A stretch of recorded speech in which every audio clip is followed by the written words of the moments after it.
আসসালামু আলাইকুম। সবাই ভালো আছেন নিশ্চয়ই। আমাদের বর্তমান এই রাষ্ট্র ব্যবস্থায় আমরা যে জিনিসটা অনুভব করছি, আজকে খুব দারুণ একটা শকিং নিউজ পেলাম সকাল উঠেই। আমাদের পারমাণবিক প্লান্ট, আমাদের রূপপুরে যেটা রয়েছে আমাদের পার্শ্ববর্তী একটা এরিয়া, তো এখানে যে $12.65 বিলিয়ন ইউজ করা হয়, যার প্রেক্ষিতে আমাদের 20% টোটাল আমাদের দেশের টোটাল যে বিদ্যুৎ পরিস্থিতি রয়েছে সেই পরিস্থিতির মাত্র 20 ভাগ আমরা এই প্ল্যান্ট থেকে গেইন করতে পারব। কিন্তু সেই গেইনের পিছনে যে এত অর্থ ইনভেস্ট করা হয়েছে সেটা কল্পনার অতীত।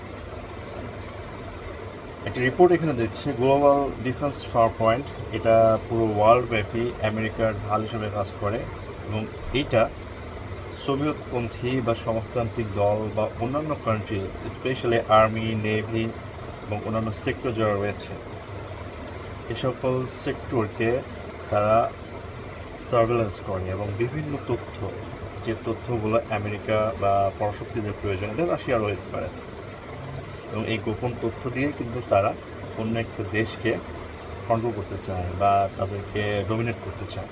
এটা কিন্তু তাদের মূল উদ্দেশ্য। যেহেতু রাশিয়ানপন্থী বা রাশিয়ানদেরকে আমেরিকা এখন আটকাতে পারছে না, অ্যাজ এ রেজাল্ট আমেরিকা কিছু প্রক্সি অর্গানাইজেশন বা এরকম খুব ডিপেন্ডেন্ট পাওয়ারফুল কিছু সিক্রেট এজেন্সি বলেন অথবা এরকম প্রকাশনা বলেন বা অর্গানাইজেশন দ্বারা এটি দ্বিতীয় কাজ করে মানুষদের মধ্যে এটার মধ্যে কনসাস তৈরি করে এবং গণতন্ত্রের প্রতি অ্যাগ্রেসিভ করে, যেন দিন শেষে আমেরিকার হাতে সব কিছু কন্ট্রোলে যায় বা থাকলে না তারা ওই দেশ বা ওই কমিউনিটির উপরে প্রভাব বিস্তার করতে পারে।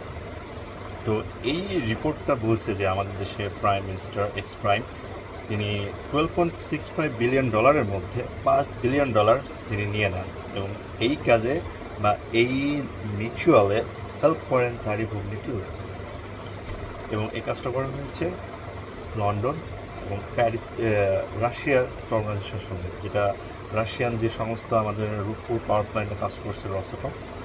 তো এখানে একটা খুব দারুণ একটা খটকা লাগলো যে একটা প্রজেক্ট রান করতে যদি $13 বিলিয়ন নিয়ারলি ইউজ করা হয় এবং সেই ক্ষেত্রে $5 বিলিয়ন যদি সেই দেশের প্রধানমন্ত্রীকে দেওয়া হয়, তাহলে কতটা প্রোডাক্টিভ হতে যাচ্ছে এই অংশটা।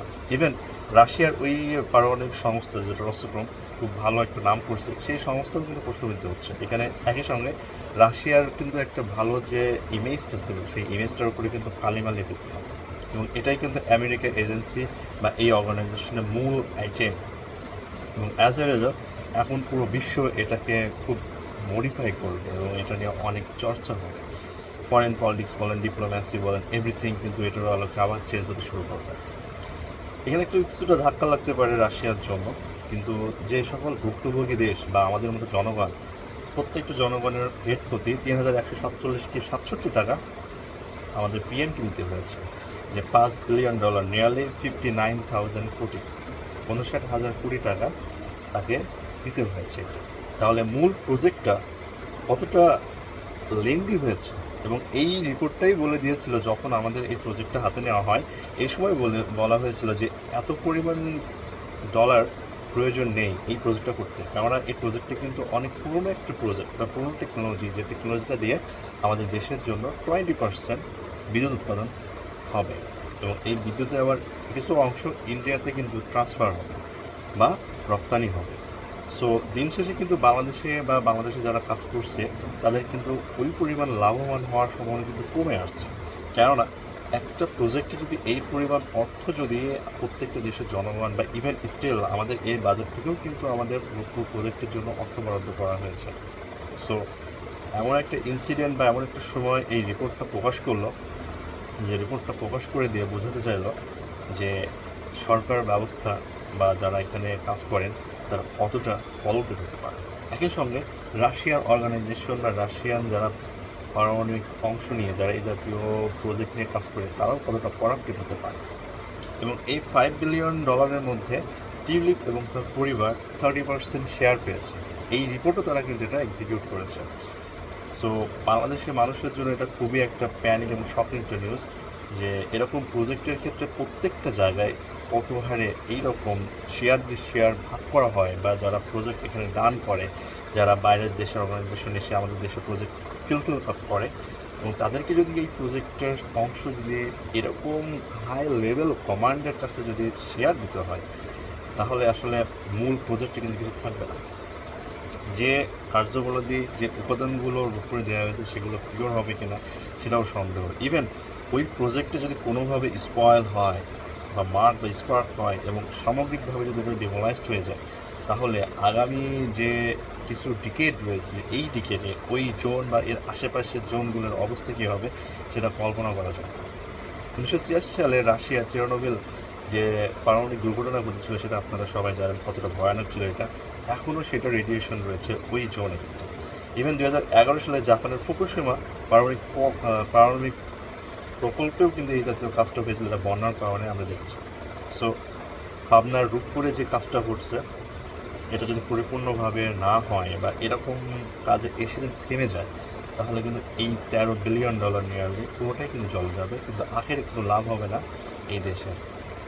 এবং মাঝখান দিয়ে তাদেরকে একটা বিশাল ঝুঁকি টানতে হবে, যার কারণে অনেক নদী ভাঙন সৃষ্টি হচ্ছে, অনেক আবাদযোগ্য জমি অনাবাদযোগ্য হয়ে যাবে, এবং পাবনা, রাজশাহী, ওইদিকে নাটোর, এদিকে কুষ্টিয়া, মেহেরপুর এবং চুয়াডাঙ্গার কিছু অংশ এবং ওইদিকে টাঙ্গাইল সিরাজগঞ্জের কিছু অংশ কিন্তু একদমই ঝুঁকির মধ্যে পড়ে যাবে।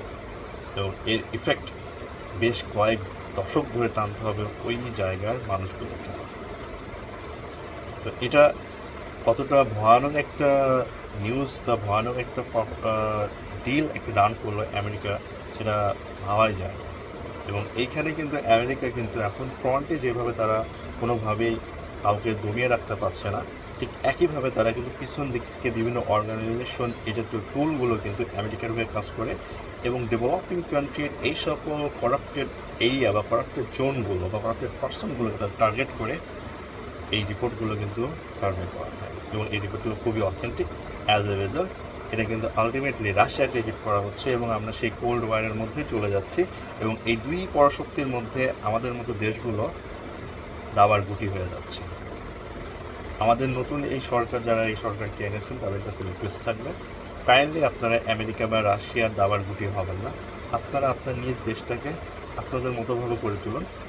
যদি সেটা না পারেন, তাহলে সুষ্ঠু নির্বাচনের ব্যবস্থার মাধ্যমে সংখ্যাগরিষ্ঠ দলের হাতে দেশটাকে শাসন বা ভার ক্ষমতা অর্পণ করুন, অথবা সেনাবাহিনীর হাতে তুলে দেন।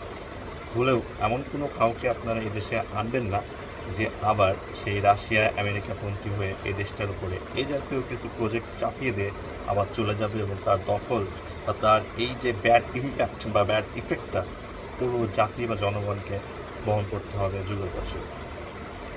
সবাই ভালো থাকবেন। আপনার দেশের কী হচ্ছে, দেশের বাইরে কী হচ্ছে, এবং জিও পলিটিক্সের মধ্যে কোথায় কী হচ্ছে না হচ্ছে সে সম্পর্কে চোখ রাখুন, এবং সে অনুযায়ী আপনার ভবিষ্যৎ পন্থা বা আপনার পারিবারিক চিন্তাগুলো সেট করুন। সবাই ভালো থাকবেন। আসসালামু আলাইকুম।